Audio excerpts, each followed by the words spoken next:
পৃথিবীতে এমন কিছু রহস্যময় স্থান রয়েছে যার ব্যাখ্যা আজও সবার কাছে অজানা, হয় না কোনো সায়েন্টিফিক এক্সপ্লানেশন।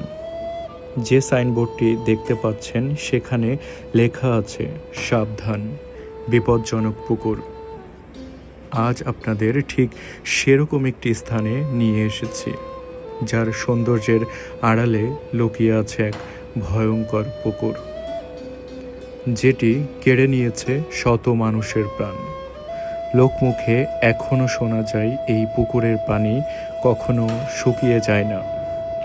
কেউ বা বলে এর তলদেশ দিয়ে পাশের শীতলক্ষ্যা নদীর সাথে সুড়ঙ্গ পথে সংযোগ রয়েছে, যেই পথ জরুরি প্রয়োজনে ব্যবহার করতেন জমিদার পরিবার।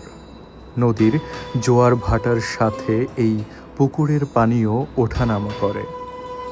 শুধু এখানেই শেষ নয়, এই পুকুরে গোসল করতে নামলে সেখানে কারো না কারো মৃত্যু হবে ও লাশ ভেসে উঠতে দেখা গেছে। দর্শক, আজ এই ছিল বহুল আলোচিত মোড়াপাড়া জমিদার বাড়ির পুকুর নিয়ে বিস্তারিত তথ্য। দেখা হবে পরবর্তী কোনো হারিয়ে যাওয়া ইতিহাস নিয়ে।